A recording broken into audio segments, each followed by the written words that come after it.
오늘은 반역 3, 노회찬 죽음, 문재인과 조국. 제가 볼 때 전번에 이 조국과 문재인의 관계가 역전됐다는 말씀을 드렸죠. 그 다음에 도저히 이해할 수 없는 것은 조국이 부적격이라는 것은 지금 그냥 상식을 가진 사람이면 조국이 법무부 장관 임명돼서는 안 된다는 건 거의 동의하잖아요. 그죠? 그런데도 대통령이 직접 나서서 검찰을 겁박하면서까지 조국을 비호하고 있단 말이에요. 도대체 어떻게 이런 일이 일어날 수 있을까? 그걸 제대로 이해하자면은 전번 시간에 제가 말씀드렸다시피 노회찬의 죽음에 대한 이해가 필요하다. 그래서 이 노회찬의 죽음이 어떻게 됐길래 이렇게 조국이 이 정권의 주도자가 되고 그 다음에 문재인과 조국의 관계가 역전되어 버렸을까? 이 얘기를 오늘 좀 하려고 합니다. 노회찬이 2018년 7월 23일 죽었죠. 죽었는데 그때 노회찬의 빈소에 방문한 사람들 중에 정말 특이한 사람들을 몇 사람 발견했어요.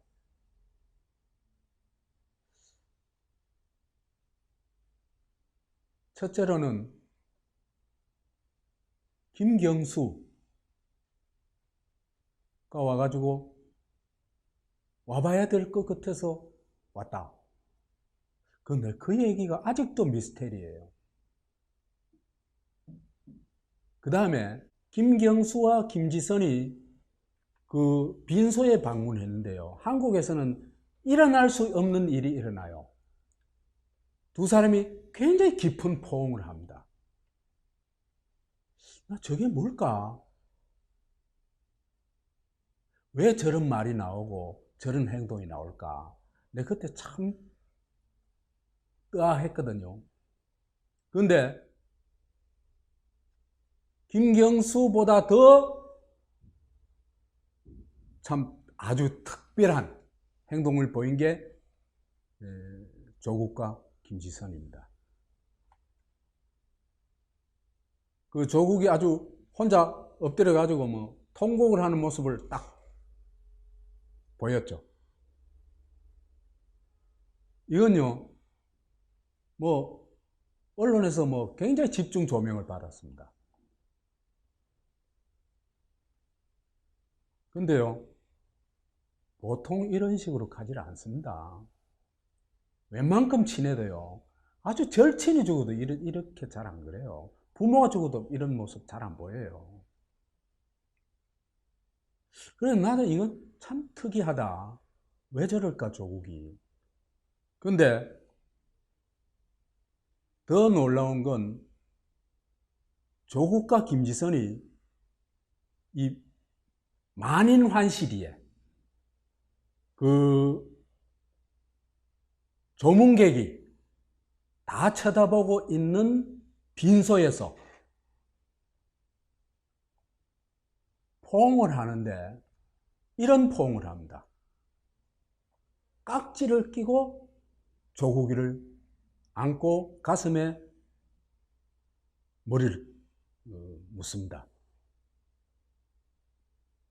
이건요, 부부간에도 이런 포옹은 잘 안 나와요. 남매간, 그 다음에 자식 사이, 자식하고 관계에 있어도요, 이런 포옹은 안 나옵니다. 저 포옹이 무슨 의미일까, 제가 그때 정말 좀 굉장히 유심히 봤어요. 그래서 그때 내가 느낀 점은 이건 동지 플러스 알파다. 알파가 뭔지는 모르겠다. 적어도 깊은 동지적 관계에 있다. 이 두 사람은. 그런 느낌을 확 받았어요.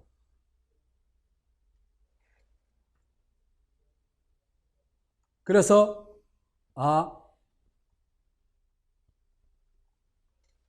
노회찬의 죽음과 조국은 깊은 관련이 있구나. 이런 생각을 떨쳐버릴 수가 없었어요. 자, 지금 일어나고 있는 보면 완전히 조국이 실세고 문재인은 그냥 바지 사장이에요. 그 예를 들면 오늘이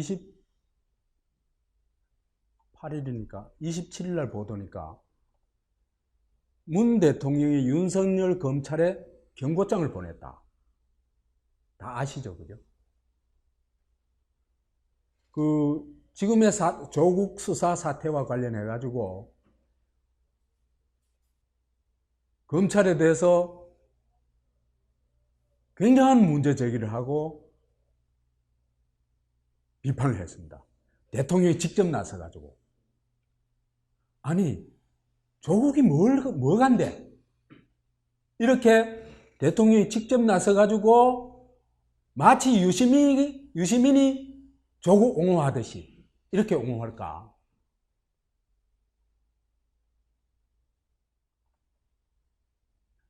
그래서 조국 수사 방식과 행태를 정면으로 비판했다. 요즘 더불어민주당이 하는 행동을 보면요, 완전히 바닥을 헤매는 것 같아요.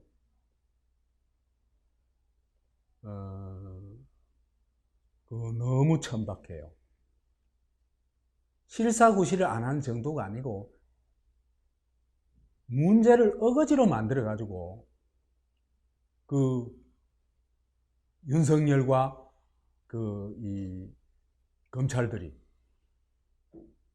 도저히 수사를 못하도록 지속적으로 공격을 하고 방해를 놓고 있어요. 그걸 총감독하는 게 누구냐 하는 게 지금 이 문재인이라는 게 지금 확인이 된 겁니다, 지금. 그러니까 조국을 비호하고 호위하기 위해서 전 정권과 문재인 지지자들, 노무현교 신도들이 총동원됐다. 이렇게 얘기를 할 수 있습니다. 조국이 뭔데 그럴까? 이상하잖아요. 한낱 법무장관이 불과한데. 그런데요, 여기에 대응하는 검찰의 태도가 훨씬 의연하고 정말 확고해요. 파렴치범의 실체를 검찰이 아주 명확하게 밝혀내고 있다. 이렇게 얘기할 수 있습니다. 일각에서는 지금 조국이하고 윤석열이 대결 구도에서 문 대통령, 윤석열 대결 구도로 바뀐 게 아니냐 이렇게 얘기를 한대요. 제가 볼 때는 이 정도 차원이 아닙니다. 중국식 독재국가로 가려고 하는 범진보 세력 때 자유민주주의를 수호하려고 하는 자유민주주의와 헌법 질서를 수호하려고 하는 윤석열 세력의 대결이다. 이 대결에 누가 이기냐에 따라 가지고 나라의 운명이 달라진다.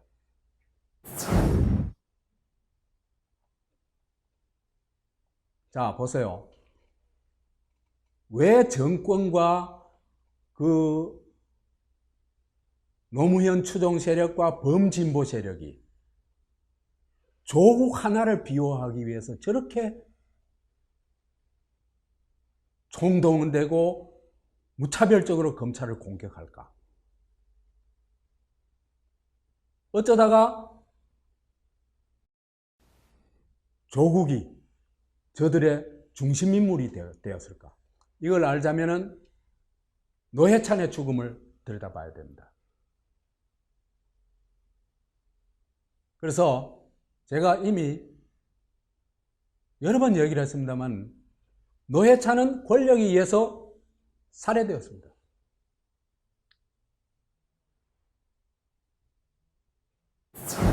노회찬의 진실과 조국의 운명,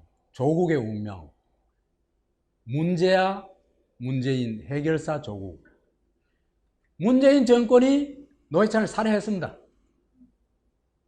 이때까지는 내가 단언하지는 않았는데 이제는 단언합니다. 왜? 살해하지 않으면 아까가 얘기했던 그런 사태가 벌어질 수가 없어요. 근데 이걸 자살로 처리해 준 게 누굽니까? 조국입니다. 그러니까 조국은 문제의 해결사예요. 그러니까 자칫 잘못하면 문재인과 문재인 정권이 거의 죽을 수밖에 없는 그런 사태를 조국이 해결해 준 겁니다. 그러다니까 조국과 문재인의 관계가 어떻게 되겠어요? 완전 뒤집어지겠죠. 그렇죠, 그죠? 헤게모니는 누구한테 돌아간다는 데는 조국이 딱 쥐은 겁니다. 그래서 해결사 조국이 이제 두목, 실세로 등극하게 됩니다. 그래서 관계가 역정되면서 문재인은 그냥 바지사장, 대통령이지만 그건 바지사장에 불과한 대통령이고 조국이가 수령 노릇을 하게 되는 겁니다. 그래서 역할도 반전된다. 조국이가 두목으로 결정을 하고 문재인은 비서로서 그 뒤치다거리 하는 겁니다. 노회찬과 조국의 운명.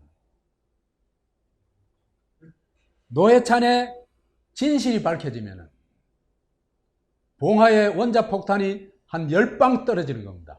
히로시마, 나가사키 그 정도가 아니에요.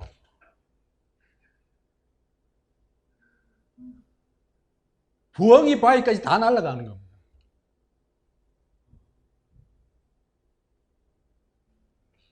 몰살을 하고 봉화는 폐허가 됩니다.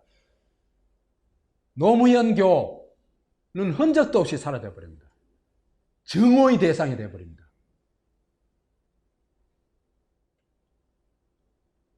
그래서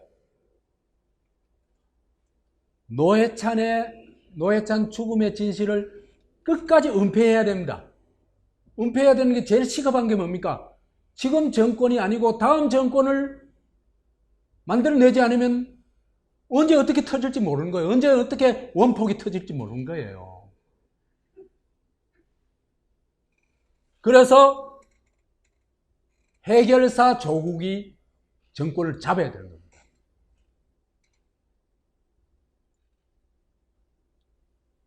노회찬의 죽음의 진실을 영구 은폐하는 방법이 뭐냐? 그야말로 100년 집권입니다. 이해찬이가 잘 얘기했어요. 노통교 3대 세습.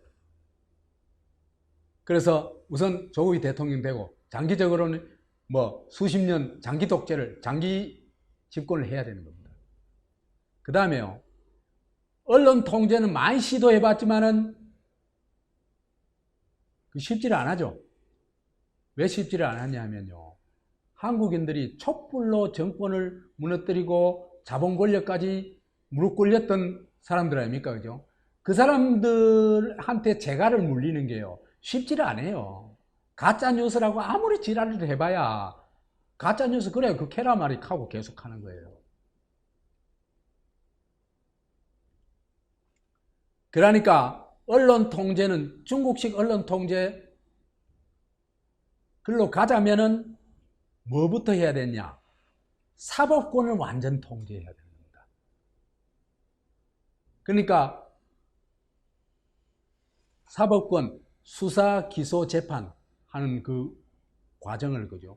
국가가 완전 통제할 수 있어야 됩니다. 그러면 언론의 자유가 설사 형식적으로 있다 하더라도 뭐 정권에 듣기 싫은 소리 하는 만 그만 잡아넣으면 되죠. 그죠? 객소리 못 하는 겁니다. 이걸 할 수 있는 게 여러분들 아다시피 공수처법하고 검경수사권 조정입니다. 그죠? 그래서 검찰의 권력을 다 빼앗아 가지고 누구한테 줘버려요? 경찰한테 줘버리면 경찰이 뭐가 된다? 공안경찰이 된다. 그럼 정권 지금 멋대로 부리는 사냥개로 만들 수 있다. 그러면은 한국의 주권자들은 그야말로 황국 신민으로 다시 돌아가지 않으면 안 된다. 국민으로 돌아가는 겁니다. 객소리 못하는 국민으로. 방공 걸기대회, 무슨 걸기대회 나오라 하면 안 나갈 수 없는 북한 꼴의 나라가 되는 겁니다. 그래서 이런 걸 하기 위해서 이제 조국이 앞장서 가지고 국가 변조를 하기 시작합니다. 그죠? 그래서 민주공화국을 지금 삼권 분립되어 있는 민주공화국이잖아요. 그런데 얘들이 지금 삼권 분립되어 있는데 사법권을 막 끝없이 공격하잖아. 그죠? 성창호 그 판결 내렸을 때 성창호를 얼마나 짓밟았어요. 이번엔 요즘 또 검찰을 얼마나 짓밟습니까? 얘들은요, 권력을 독점하지 않으면 안 되는 그런 속성을 가지고 있는 것 같아요. 대한민국의 길, 미친 문정권. 노회찬 자살 공작이 성공하니까 얘들이 간이 배밖에 나왔어요. 그러니까 야 이거 뭐 한국인들 속여 먹기 쉽네 말이야. 야당도 가만히 있잖아 말이야. 어느 놈 하나 객소리 한 놈 없네. 진짜 한국인 진짜 개돼지네. 우리가 하고 싶은 대로 다 할 수 있어. 오버하기 시작한 겁니다. 그래서 이 자신감이 생기니까 패스트트랙을 밀어붙이고 그 파렴치범 조국이를 법무장관으로 강행하고 있는 겁니다.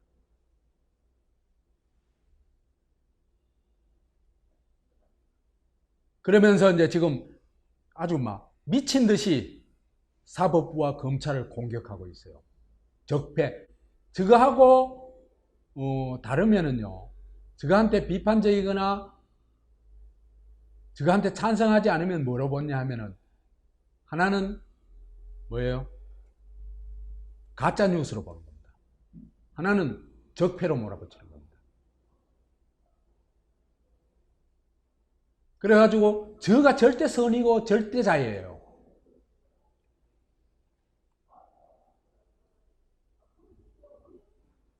그래서 이래 얘기할 수 있습니다. 노회찬의 죽음의 진실을 반드시 밝혀내야 된다. 이거는 저들의 오만한 저런 작태를 중단시키는 길이 되기도 하다. 노회찬의 죽음의 진실을 외면하는 진보는 그냥 진보 사기꾼에 불과하다.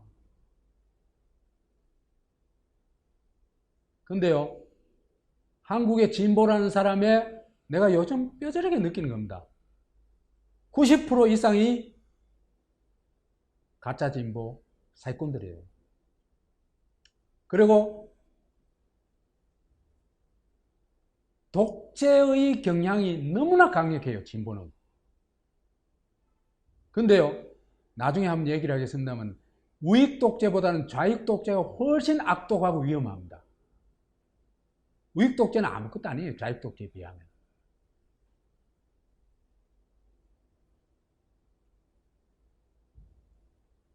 그래서 이래 가면은 이 진실을 못 밝히면은 대한민국 끝난다. 그리고 중국식 독재국가, 조선식 수령국가로 간다. 그래서 굉장히 위험한데 그럼에도 불구하고 우리한테는 민주공화국의 보루가 있다. 요번에 보고 알았어요. 나도 이제 전번 시간에도 강의에도 얘기했다시피 나 희망이 없는 줄 알았어요. 근데